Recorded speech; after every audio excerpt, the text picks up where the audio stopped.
नाजरीन, आज के दौर में सांस लेने से भी जरूरी चीज है पैसा, जो तकरीबन सभी को चाहिए। इसीलिए दिन रात हर कोई बस पैसा बनाने में जुटा हुआ है।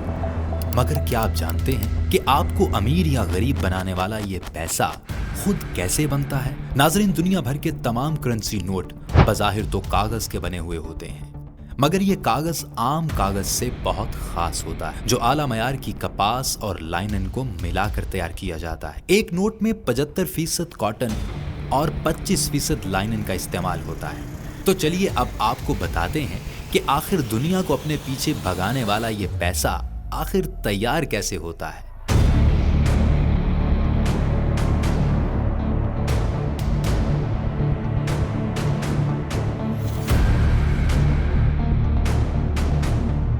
नाजरीन, सबसे पहले मरहले में कॉटन, लाइनन और पानी को एक बहुत बड़ी मशीन में डालकर उन्हें एक पेपर के वजूद में तब्दील किया जाता है। दूसरे मरहले में इस पेपर पर एक डैंडी रोल मशीन की मदद से वाटरमार्क लगाया जाता है और नोट्स पर वाटरमार्क्स लगते रहते हैं। इस वाटरमार्क को रोशनी में हम कायदे-आज़म की तस्वीर की शक्ल में बड़ी आसानी से देख सकते हैं और यही वाटरमार्क किसी भी पाकिस्तानी नोट के नकली या असली होने की भी एक निशानी है। नोट बनाने का तीसरा मरहला बड़ा रंगीन है, क्योंकि इस मरहले में वाटरमार्क लगे हुए नोट पर होलोग्राम्स यानी मुतल्लिका नोट के मुख्तलिफ रंगों से बने हुए डिजाइन को छापा जाता है। ये रंग बड़े ही चमकदार और दिलकश होते हैं, मगर ये रंग सिर्फ गौर करने पर ही दिखाई देते हैं और इन्हीं रंगों की बदौलत इसके असली होने की जमानत मजीद बढ़ जाती है। चौथे मरहले में नोट को क्वालिटी कंट्रोल रूम में जदीद तरीन मशीनरी पर जांचा जाता है। किसी भी किस्म के नक्स की सूरत में इस नोट को वापस ठीक करने के लिए भेज दिया जाता है। नाजरीन, इसके बाद बारी आती है नोट्स पर प्रिंटिंग की, जिसमें इंतहाई महारत रखने वाले आर्टिस्ट की मदद से नोट्स के डिजाइन बनाए जाते हैं।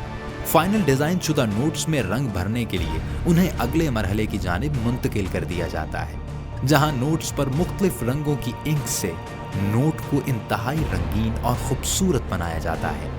नाजरीन, नोट पर लिखी हुई कीमत 10, 50, 100 या 5000 के हिस्सों में इंतहाई खास किस्म की इंक इस्तेमाल की जाती है, जो कि एक असली और नकली नोट के दरमियान एक बहुत बड़ा फर्क साबित करती है। नाजरीन, इसके बाद आता है आखिरी मरहला, जो कि बहुत ही खास है, और वो है इंटीग्लियो प्रिंटिंग। ये प्रिंटिंग नोट पर इसलिए की जाती है कि जो लोग देख नहीं सकते वो हाथों से उस डिजाइन को महसूस करके बड़ी आसानी से समझ सकते हैं कि उनके हाथ में कौन सा नोट है।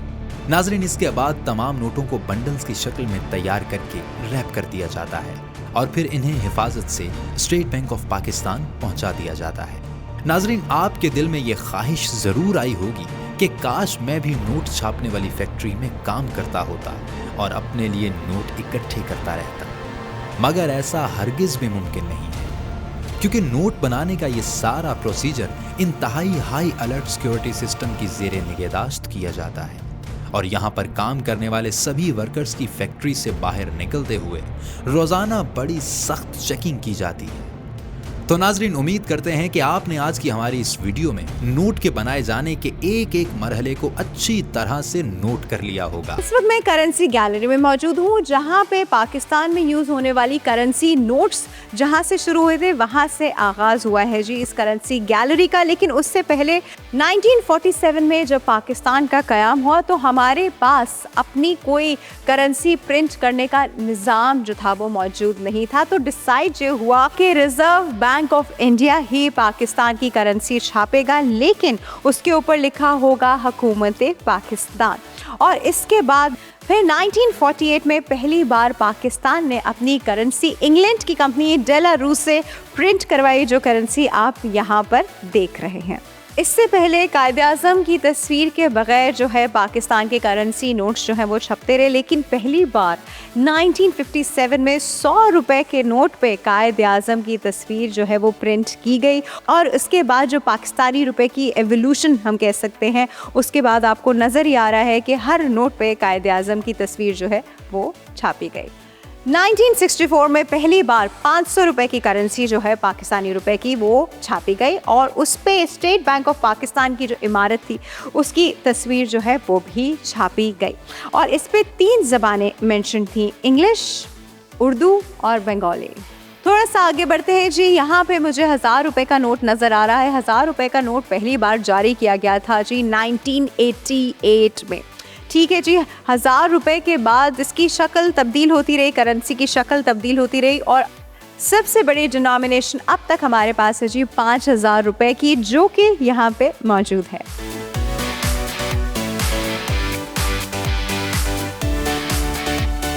नाइनटीन 47 से लेके अब तक पाकिस्तान में जितनी करेंसी नोट्स इस्तेमाल किए जाते हैं उन सब के स्पेसिमेंस मौजूद हैं, लेकिन साथ ही साथ इंटरनेशनल करेंसी के जितने स्पेसिमेंस हैं वो भी आपको इस गैलरी में नज़र आएंगे।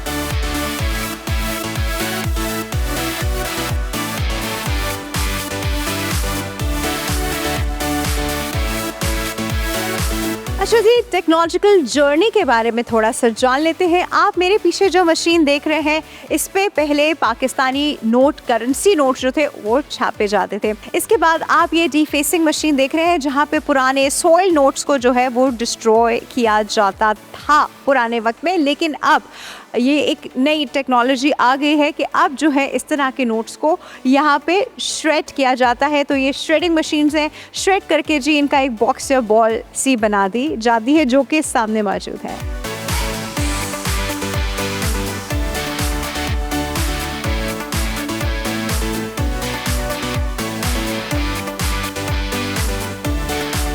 मैं इस वक्त मौजूद हूँ history of state bank gallery में।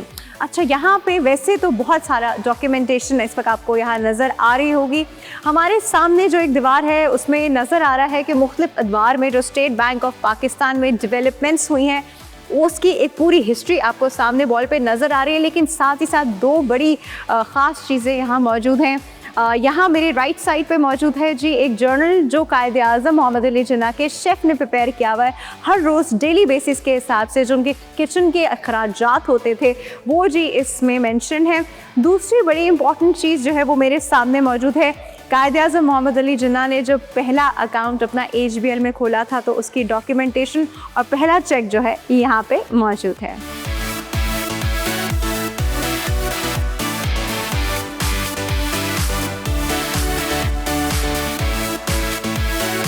सफ़र का आगाज़ हुआ था जी बार्टर सिस्टम से, फिर मुख्तलिफ अदवार से गुज़रते हुए 1988 में आप देख रहे हैं मैं खड़ी हूँ इस वक्त कराची में सबसे पहली इंस्टॉल हुई हुई ATM मशीन यानी ऑटोमेटेड टेलर मशीन जो कि 1988 में कराची में इंस्टॉल की गई थी, जहाँ से डिजिटल एरा का जो है वो आगाज़ हुआ था।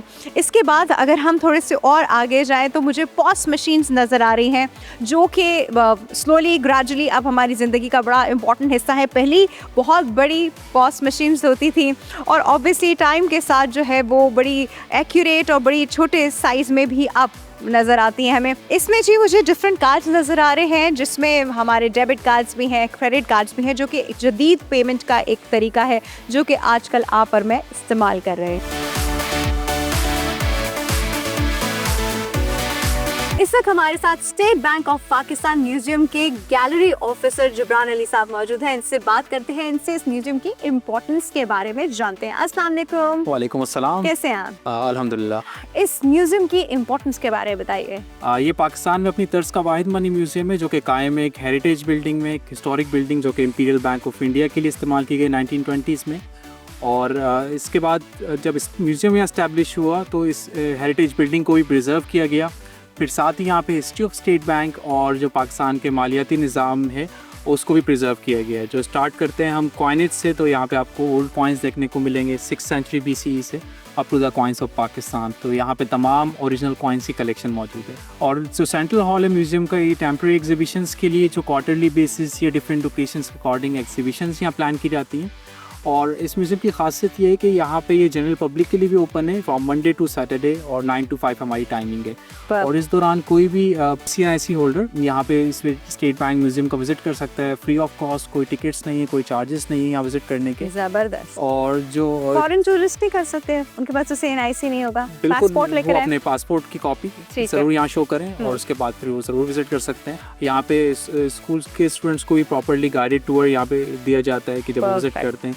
और फिर इसके अलावा साथ कैंथ गैलरी जो कि एक बहुत ही इम्पॉर्टेंट प्लेटफॉर्म है, जो स्टूडेंट्स हैं, जो नए आर्ट स्टूडेंट्स हैं, वो आके देखेंगे साथ कैंथ साहब का काम। और साथ ही कंटेम्प्रेरी आर्ट गैलरी भी, जहाँ पे कोई भी इमर्जिंग आर्टिस्ट अपना काम डिस्प्ले करवा सकता है। अगर कोई स्टूडेंट है तो वहाँ पे अपना काम डिस्प्ले करवा सकता है, जो कि फॉर सेल होता है।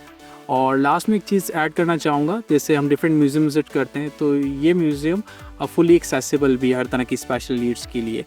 जब लोग व्हील चेयर पर आते हैं तो शोकेसेस की हाइट, डिस्प्ले की हाइट तमाम व्हील चेयर के अकॉर्डिंग मैनेज है। विजुअली इम्पेयर्ड लोगों के लिए यहाँ पे ख़ास तरह का एहतमाम है कि उनके लिए टेक्चुअल ऑब्जेक्ट्स हैं, टेक्चुअल आर्ट है, ब्रेल में कैप्शनिंग है। तो डिफरेंटली एबल लोगों को भी यहाँ पे इंक्लूड किया जाता है कि वो भी जब आएँ तो म्यूज़ियम को इक्वल इंजॉय कर सकें। ऑलराइट, थैंक यू, बहुत शुक्रिया, thank you so much. Thank you so much, खुदा हाफिज़।